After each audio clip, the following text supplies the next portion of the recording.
როდის დარწმუნდი რომ მერაბდვალიშვილი მანქანაა? იოტერიანი უკვე აი ბოლოსკენ რო იყო ჩხუბისას აი რო ვეღარ სუნთქავდა ხროტინებდა. და მერაბისკენ რო გავიდა კამერა და იდე ხოძე რო არის ჩხუბისას აი ეგ იყო იმენა არ წააგებს მეთქი кайხანი მართლა მანქანაა ხო? იმენა მანქანა უმარნურმა გომედოვთან თავისი სტამინით მოიგო სადაც რუსი ნახა ყველგან გალახა. უმარმა ვეღარ გაუძლო მერაბის პრესინგს და დანებდა რასაც ქვია რა რაც არ უნდა ცადოს სომელიმ უბრალოდ ვერ გაუძლებს იმხელა პრესინგს რაც მერაბს აქვს რა ინულში რო გადახდა თავით მაგრამ თან მე ანუ დალეწამერე ის აი რო ახშობდნენ აი მაგ მომენტში დავუწყდი რომ ვერ გათიშობერებს აი უმარათან ბრძოლისთვის ის რუსი რო გალახა რეკორდი რომ მოსათე ეგ დაუნების აი მაშინ რა ზეთის შეცვლა რამე არ ჭირდება? ბენზინი მარა იაფია მაინც რა მაგისთვის ვარჯიში არის მაგის ბენზინი ხო?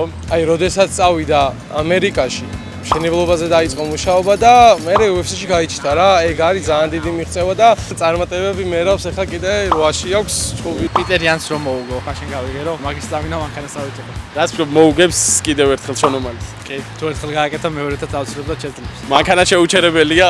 შეუჩერებელია კი შეუჩერებელია და ეხაც მოჭველი მოიგებს შეუჩერებელია მოიგებს კайხანი არ წააგებს შეუჩერებელია შეუჩერებელია ნაღდა ეი რა ვერაფერს არ მზობდა ეგ კამერი დარჩება მაგასთან ბოლომდე რა